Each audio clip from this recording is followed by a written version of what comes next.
하면 좋겠습니다. 여기가 참 좋네요. 그렇게 인사하겠습니다. 예. 정말 그러신가요? 예, 정말 그런 것 같아요. 제가 잠깐 사택에서 여기 이렇게 교회에 본당에 딱 들어서는데 공기가 많이 다르더라고요. 사택에서 잠깐 나왔는데 막 바깥은 쌀쌀하고 추운데 본당에 딱 들어서니까 따뜻하고 은혜롭고 너무 좋더라고요. 그래서 참 여기가 좋구나 그런 생각을 해봤는데 정말 우리 성도들에게 있어서는 주의 성전이 가장 좋은 곳인 줄 믿습니다. 은혜가 있고 말씀이 있고 기도가 있고 정말 또 이렇게 사랑하는 우리 교우들 성도들이 있기에 이곳이 천국이 아닌가 하는 생각을 해보았습니다. 오늘은 복음 증거의 유익에 대해서 함께 이 말씀을 중심으로 나누려고 합니다. 복음 증거, 우리 주님께서는 우리에게 복음을 전파하라라는 명령을 내리셨는데 이 복음 전파는 우리 성도들에게 있어서 어떤 짐만 되는 게 아닙니다. 어떤 고난만 되어지는 게 아니죠. 십자가로 우리 주님께서 주신 것이 아닙니다. 고생 한번 해봐라. 너희들 얼마나 복음 전하는 것이 힘든지 고생 한번 해봐라 하고 주님께서 이것을 명하신 게 아니더라는 거죠. 복음을 증거할 때 우리 주님께서는 우리에게 많은 여러 가지 유익을 주십니다. 어떤 유익이 있을까요? 첫 번째 한번 볼까요? 넘겨주세요. 같이 한번 1번을 읽어보겠습니다. 시작. 복음 증거는 하나님이 성도들에게 주신 특권. 무슨 말입니까? 이 복음 증거는 하나님이 성도들에게 주신 특권이다. 우리들이 입술을 열어서 복음을 전할 수 있다라는 거, 이건 아무에게나 주신 게 아니라는 거죠. 바로 우리 성도들에게 특별히 주신 이 권리라는 것입니다. 하나님께서 정말 너무너무 사랑하셔서 하나님의 그 사랑, 복음의 비밀을 우리에게 깨닫게 하셔서 그 복음의 비밀을 전할 수 있는 그런 특권을 우리에게 선물로 주셨다라는 것입니다. 그러기에 특권이죠. 자, 두 번째는 뭡니까? 같이 한번 읽겠습니다. 순종하여 증거할 때 성령님이 역사. 이 복음은 우리가 믿음으로 순종하여 증거할 때에 성령님께서 역사하십니다. 우리는 스스로 좀 연약하기도 하고 부족하기도 하고 또 어떨 때는 정말 믿음이 없어서 이 일을 못할 때도 많이 있는 게 사실입니다. 그런데 믿음으로 순종하고 나아갈 때 성령님께서 역사해 주시더라는 거죠. 성령님께서 우리의 입술을 주장해 주시고 담대함을 우리에게 허락해 주셔서 힘있게 복음을 전할 수 있도록 해 주시더라는 겁니다. 저는 이런 그 경험을 참 많이 해봤습니다. 복음을 전할 때 성령님께서 역사해 주셔서 함께 하시는 것을 참 경험을 많이 해보았습니다. 이렇게 대학생 때 청년 때이기도 한데 이때 이렇게 그때만 해도 이 노방전도 참 많이 했거든요. 시내 이렇게 복판에 가서 노방전도 당시에는 많이 그 분위기 자체가 그런 노방전도가 많이 있었습니다. 그렇게 학생들을 데리고도 나가고 혼자도 나가보기도 하고 또 성도님들과 함께 나가서 그 노방전도를 했던 기억이 있는데 처음에는 부끄럽기도 하고 자신감도 없고 그래서 어떻게 복음을 전해야 할지 모르겠더라고요. 그런데 믿음으로 가서 전하기 시작하니까 놀라운 역사들이 일어나는 것을 많이 경험했습니다. 선교지에 가서도 복음을 전할 때 이런 놀라운 역사들이 일어나는 걸 많이 경험했습니다. 믿음으로 순종하며 나아갈 때 하나님께서는 그냥 내버려 두지 않더라는 거죠. 우리와 함께 하셔서 능력을 주시고 지혜를 주셔서 힘을 주셔서 감당하게 하시더라라는 사실입니다. 3번 보겠습니다. 같이 읽겠습니다. 시작. 복음 증거는 전하는 자와 받는 자 모두이니. 예, 무슨 말입니까? 복음은 이렇게 전하는 사람, 전도자죠. 전도자, 그리고 또 복음을 받는 대상자들이죠. 이 모두에게 유익인 것을 볼 수 있습니다. 전도자에게는 신앙의 성장과 성숙을 가져다 주죠. 복음을 전할 때 기도하고 나가게 되잖아요. 기도하지 않고는 나갈 수 없거든요. 기도하고 열심히 또 말씀도 보고 그렇게 나가다 보니까 자연스럽게 믿음이 성장하게 되고 믿음에 대한 확신이 생기게 됩니다. 그래서 전도자 스스로 성장하기도 하고 뿐만 아니라 이 복음을 전할 때 그 복음을 접한 사람들이 그 복음을 통해서 위로를 받고 구원을 받고 놀라운 은혜를 체험하는 그런 유익을 경험하게 하는 것. 이것이 바로 복음 증거의 유익입니다. 다음 넘겨보도록 하겠습니다. 마가복음 5장 18절에서 19절 여기 보시면 주님이 귀신 들린 자를 고치신 후에 무엇을 원하셨는지 살펴봅시다 했는데 같이 한번 성경 말씀을 읽어보겠습니다. 시작. 예수께서 배에 오르실 때에 귀신 들렸던 사람이 함께 있기를 간구하였으나 허락하지 아니하시고 그에게 이르시되 집으로 돌아가 주께서 내게 어떻게 큰 일을 행하사 너를 불쌍히 여기신 것을 내 가족에게 알리라 하시니. 아멘. 예. 여기 보시면 이 구절 앞에 보시면 귀신 들린 자가 있죠. 귀신 들렸던 사람이 나오는데 이 사람은 어떤 사람이냐면 이 거라사인이라는 지방에 군대 귀신 들렸던 자입니다. 얼마나 힘이 세던지 그냥 쇠사슬로 묶어놔도 쇠사슬을 그냥 단번에 끊어버리는 아주 강력한 힘을 가졌던 그런 귀신 들렸던 자지요. 그런데 예수님께서 여기서 군대 귀신을 물리쳐 주십니다. 물리치시죠. 그러니까 어떻게 해요? 이 귀신이 어디로 들어갑니까? 돼지떼에게로. 돼지떼에게로 그 귀신이 들어가서 무려 돼지 2,000마리가 이 강물에 빠져 죽게 되는 그런 일이 그 본문 이 구절 앞에서 일어났던 걸 볼 수 있습니다.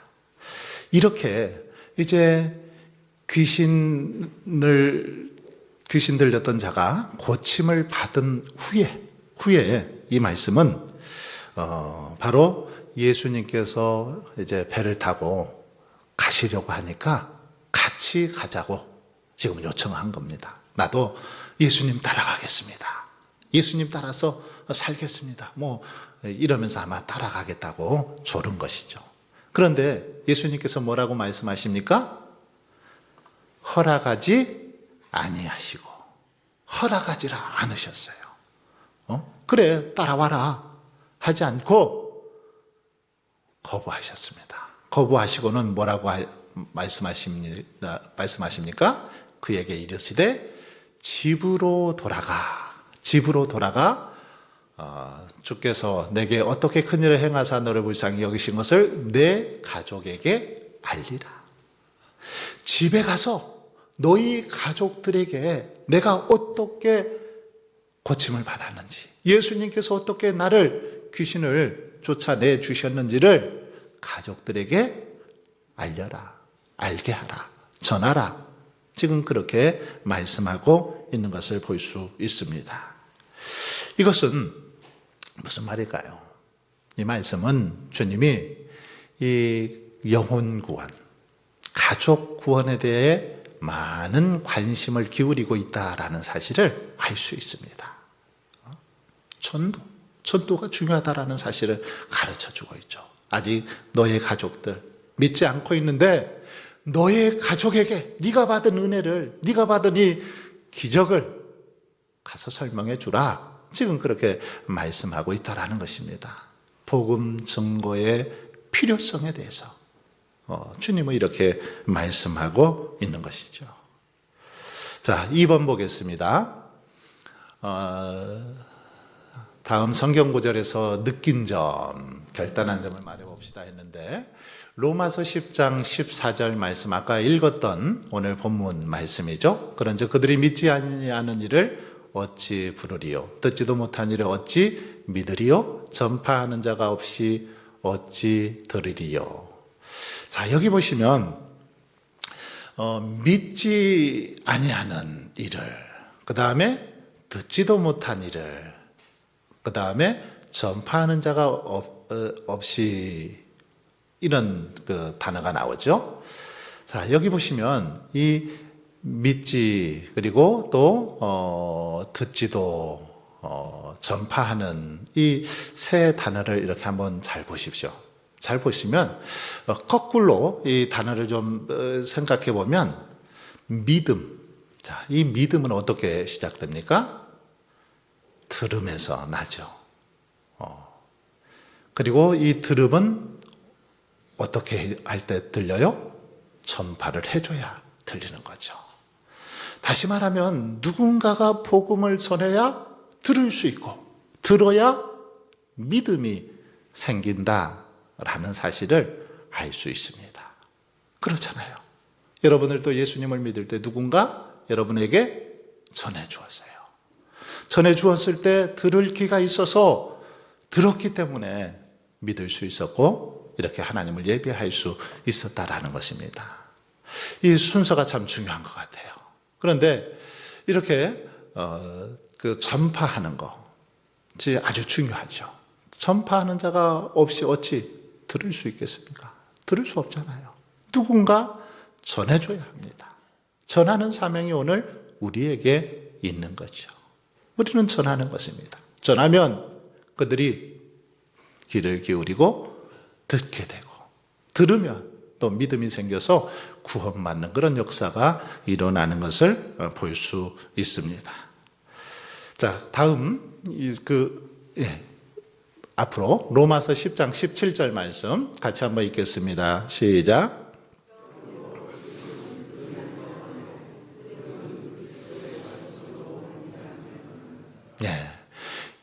이 말씀은 뭐 앞의 내용을 다시 한번 설명해 주고 있는 그런 말씀이라고 할 수 있어요. 믿음은 어디서 난다고요? 들음에서 나며. 믿음, 들어야 됩니다. 그래서 귀를 기울이고 하나님의 말씀 잘 들어야 됩니다. 성경 말씀을 잘 들어야 되고, 또 설교를 잘 들어야 됩니다. 왜냐하면 들어야 믿음이 생기기 때문이죠. 이 듣는 거, 그렇기 때문에 신앙생활에 어떻게 보면 기본 요소이죠. 기초입니다. 그래서 신앙생활을 잘하는 사람과 잘 못하는 사람의 차이를 가만히 보면 듣는 것을 잘하냐 못하느냐를 보면 알 수 있습니다. 듣는 것을 잘하는 분들, 예배 시간에 정말 집중해서 말씀을 잘 듣는 분들은 믿음도 좋습니다. 신앙이 성장하게 돼 있어요. 그런데 집중해서 듣지 못하고, 또 자꾸 이상한 예배 시간에 와 계시지만 헛생각하시고, 집안의 일이나 생각하시고, 예배 후에 있을 일이나 생각하시면 잘 못 듣는 거죠. 그러면 믿음이 성장할 수 없습니다. 그래서 이 듣는다는 거 신앙생활에 있어서 굉장히 중요합니다. 우리는 귀를 기울여서 주님께서 오늘 우리에게 뭐라고 말씀하시는지, 오늘 성경 말씀을 통해서 또 목사의 설교를 통해서 뭐라고 말씀하시는지 듣기에 힘써야 되죠. 왜냐하면 그 들음에서 우리의 믿음이 자라고 성장할 수 있기 때문입니다. 3번 넘어가서 보겠습니다. 바울이 복음을 대했던 자세를 로마서 1장 16절에서 알아보고 다음 질문에 답해보라 했는데요. 같이 한번 읽어보겠습니다. 시작.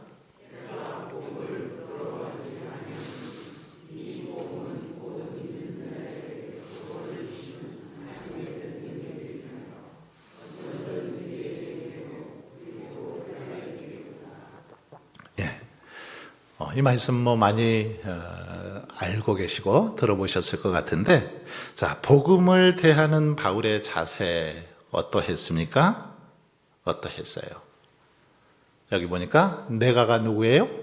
내가 복음을 부끄러워하지 아니하느니, 여기서 내가가 누구예요? 바울입니다. 바울.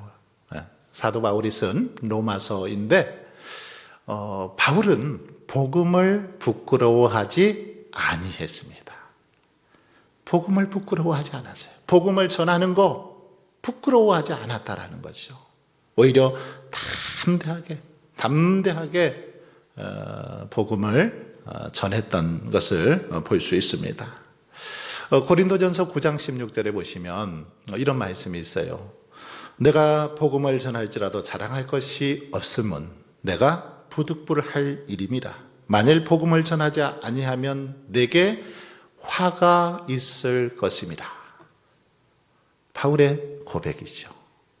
이 복음을 전하는 거 자랑할 것이 아니다. 자랑할 게 아니고 부득불할 일입니다. 당연히 해야 될 일이다. 이렇게 지금 말씀하고 있습니다. 그러면서 뭐라고 하냐면, 만일 복음을 전하지 아니하면 내게 화가 임하게 될 것이다. 이런 심정으로 바울은 복음을 전했습니다. 당연히 해야 될 그 사명으로 깨닫고, 만약에 전하지 않는다면 내게 큰 화가 미칠 것이다. 이런 심정으로 복음을 전했던 자가 바로 바울이죠. 그리고 사도행전 20장 24절에도 보면 이렇게 말씀하고 있습니다. 내가 달려갈 길과 주 예수께 받은 사명, 곧 하나님의 은혜의 복음을 증언하는 일을 마치려 하면은 나의 생명조차 조금도 귀한 것으로 여기지 아니하노라.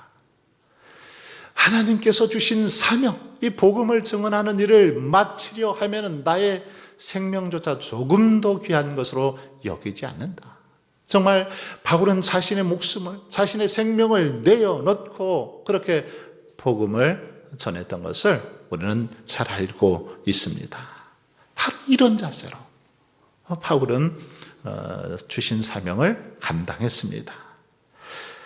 그 다음 2번 한번 넘겨주세요. 복음을 부끄러워하지 말아야 할 이유는 그렇다면 뭘까요? 왜 복음을 우리가 부끄러워하지 말아야 됩니까? 왜 그렇습니까? 복음은 이 16절 말씀처럼 여기 보니까 유대인이나 헬라인 누구에게나 하나님의 능력이 되기 때문이죠. 이 복음은 능력입니다. 능력. 어떤 능력입니까? 복음은 사람을 살리는 능력이 있습니다. 사람을 구원하는 능력이 이 복음에 있죠. 그래서 복음을 온전히 받아들일 때 그 복음으로 인해서 죽은 사람이 살아나기도 하고, 병든 사람이 고침받기도 하고, 정말 영적으로 완전히 이렇게 넘어지고 실패한 인생들이 새롭게 거듭나고 변화받는 그런 역사가 일어나는 걸 볼 수 있습니다. 이것이 바로 복음의 능력이죠. 그래서 복음이 온전히 우리 안에 임할 때 우리의 삶이 새롭게 변화되고 거듭나는 거죠. 바로 복음의 능력인데, 유대인은 율법을 중시했죠. 그렇기 때문에 예수님을 거부했습니다. 예수님을 율법 때문에 예수님을 거부했기 때문에 그 복음을 전하기가 가장 어려운 어쩌면 대상이 유대인들이었습니다. 그들은 예수님을 인정하지 않았죠. 그러다 보니까 참 힘들었는데, 그런 그들에게도 하나님의 능력이 된다, 이렇게 지금 말하고 있습니다. 하나님의 능력이 됨이라. 먼저는 유대인에게요, 그리고 헬라인에게로다. 그런 유대인들에게도 하나님의 능력이 되고, 또한 헬라인들에게도 능력이 된다, 이런 말이죠. 여기서 헬라인은 모든 이방인들을 다 지칭하는 그런 말입니다. 유대인들을 뺀 나머지 모든 사람들을 상징하는 그런 단어다라고 말할 수 있습니다. 이 모든 사람들에게 복음은 능력이다라는 것이죠. 예수님께서는 이 복음을 그 복음과 관련해서 아주 중요한 말씀을 하시죠.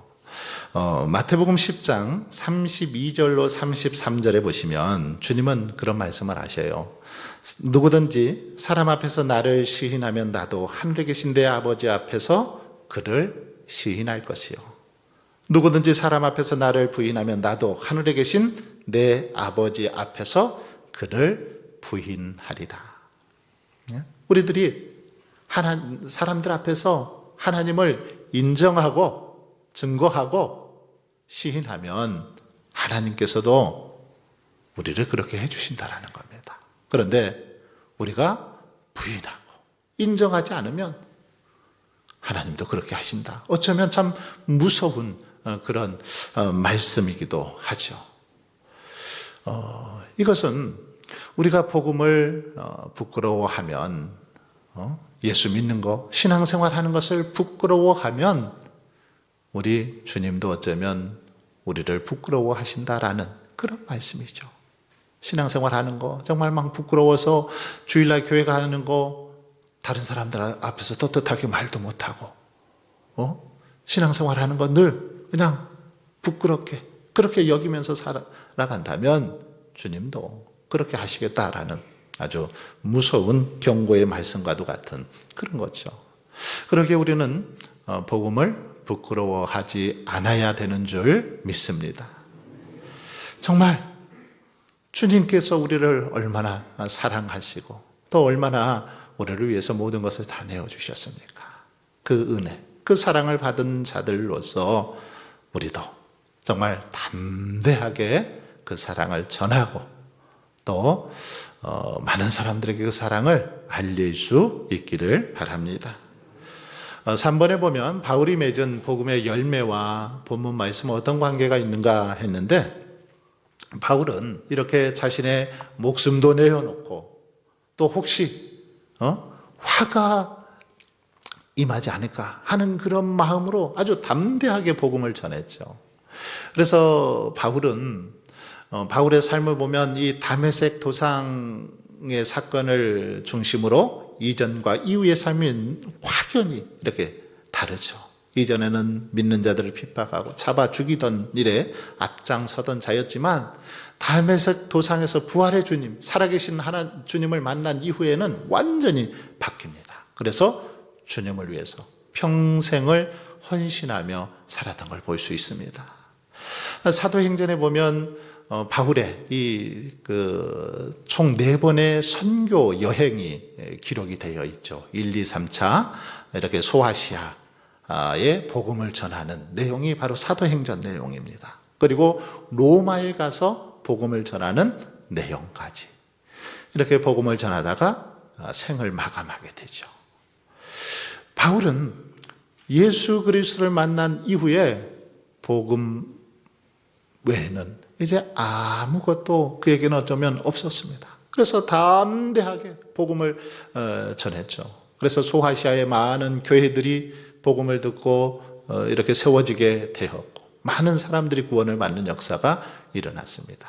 로마에도 또 구원받는 역사들이 일어났고 바울의 그 복음이 전해져서 오늘 우리들이 이렇게 믿고 신앙생활 할 수 있는 복을 누리게 되었던 거죠.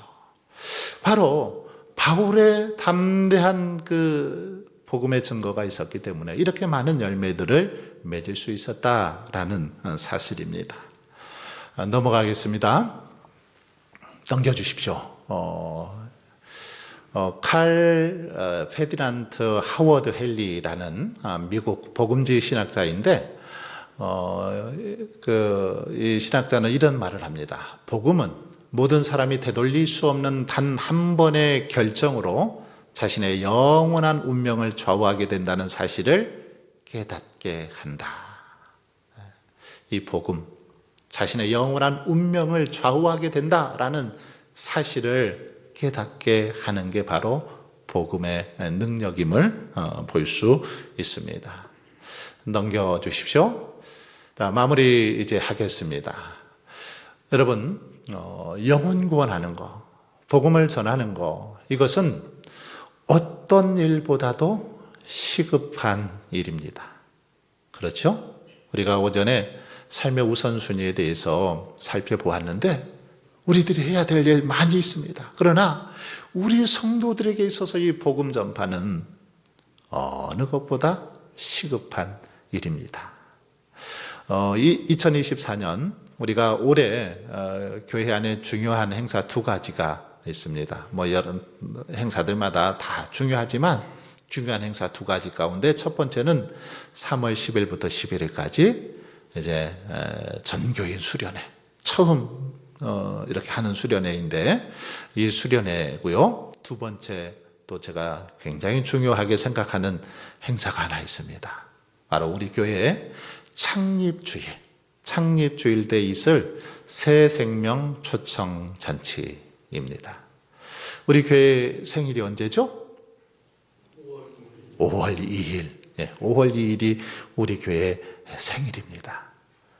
그래서 매년 5월 첫째 주는 우리 교회 그 창립 기념일인데 이후로는 제가 올해부터 계속 해마다 이 창립 주일 때는 다른 행사보다 새 생명 초청 잔치를 하려고 합니다. 이때는 이 지역에 아직도 예수 그리스도를 알지 못하고 살아가는 많은 사람들, 보니까 운주에 2,000명이 있다고 할 때 믿는 사람들 전체 해도 300명이 안 되는 것 같아요. 그러니까 1,700명은 안 믿는 분들입니다. 우리 운주교회에서 그래도 최소 500명은 책임져야 되지 않겠습니까? 그러잖아요. 안 믿는 분들이 이렇게 많아요. 그래서 그들 이렇게 전하는 겁니다. 능력이 없어도 믿음으로 순종하고 전하는 거죠. 전하다 보면 들을 게 있는 자는 듣게 되고 깨닫게 되고 또 주님께서 감동시켜서 믿게 하시는 줄 믿습니다. 우리의 사명은 전하는 거죠. 그래서 이 영혼 구원, 어떤 일보다도 시급한 일이다라는 사실을 기억하면서 지금부터 여러분 열심히 기도하세요. 기도. 열심히 이제 얼마 남지 않았어요. 5월 첫째 주. 올해는 5월 5일입니다. 어린이날이 이렇게 첫째 주일인데 5월 5일입니다. 이때 정말 주변에 많은 분들을 전도했으면 좋겠어요. 항전직 세미나 때는 제가 2분씩 꼭 이름을 적어서 내시라 그랬습니다. 항전직 분자들은 2분 이상. 그래서 물어보면 누구 좀 이렇게 명단을 얘기하시라고 했는데 준비되셨죠? 제가 한번 지금 물어볼까요? 우리 권사님들, 장로님들 한번 물어볼까요? 대답 준비가 돼 있습니까? 이름? 혹시 아직까지 안 되신 분들은 오늘까지 준비해 놓으세요. 그래서 가끔 물어볼 거예요. 이번 2분 누구 명단 이렇게 적어놓고 기도하고 계십니까? 물어볼 텐데 열심히 정말 전하는 일, 정말 하나님께서 기뻐하시고 원하시는 일이기에 힘썼으면 좋겠고요. 자, 그리고 두 번째는 복음은 구체적으로 전해야죠. 생각해 보세요. 우리가 아무리 좋은 어떤 물건을 가지고 있다 할지라도, 예를 들어서 좋은 약을 가지고 있다 하더라도 이 약을 먹지 않으면은 효과가 있을까요, 없을까요? 효과가 없어요. 그냥 보고만 있으면 그 효과가 나타납니까? 안 나타납니다. 직접 먹어야 그 약이 몸에서 이렇게 반응하고 효과가 나타나는 것이죠. 이 복음도 그렇습니다. 복음은 직접 전해야 되는 거죠. 전해야. 행동을 강조하고 있습니다. 주님께서도 그래서 그냥 기도해라 이렇게 말씀하시지 않았어요. 계획만 세워라 이렇게 말씀하시지 않았어요. 어떻게 말씀하셨습니까? 전하라. 전하라는 거예요. 외치라고 말씀하고 있습니다. 그렇기 때문에 그냥 뭐 막연히 기도만 하고 생각만 가지고 있어서는 절대로 안 됩니다. 마음속에 기도하셨다면, 작정하셨다면 이제는 되든 안 되든 입을 벌려서 가서 전해야 되는 거죠. 가서 전할 때 놀라운 역사가 일어납니다. 그래서 복음은 구체적으로 가서 전해야 됩니다. 그리고 가까운 사람부터 멀리 있는 사람까지 모두에게 전해야 되죠. 가까이서부터 주변에 가까운 가족들 또 이웃들, 안 믿는 분들 한번 보세요. 여러분 동네에 아직도 안 믿는 분들 많이 있습니다. 많이 있어요. 그분들에게 전하라는 겁니다. 그리고 멀리 있는 사람들, 나는 내 주위에 다 믿어 없어. 그러면 다른 지역에 사는 사람들, 우리나라에 없으면 외국에 사는 사람들에게라도 전해야 된다라는 것입니다. 그래서 모두에게 복음을 전해야 됩니다. 바울은 정말 위대한 복음 전도자의 삶을 살았습니다. 그를 통해서 놀라운 복음이 선포되게 되었고 많은 영혼들이 구원받는 그런 역사가 일어났던 걸 볼 수 있습니다. 여러분, 이 복음을 전하는 일에 저와 여러분이 쓰임 받을 수만 있다면 정말 이것보다 더 귀한 일이 어디 있을까요? 영혼을 구원하는 일에 저와 여러분이 쓰임 받는다면 이것보다 더 큰 은혜, 더 큰 축복 어디 있겠습니까? 우리를 통해서 한 영혼이 구원을 받고 하나님의 자녀가 된다면 하나님은 너무너무 기뻐하시고 행복해 하시지 않겠습니까? 저와 여러분이 이 일에 귀하게 쓰임 받을 수 있기를 바랍니다.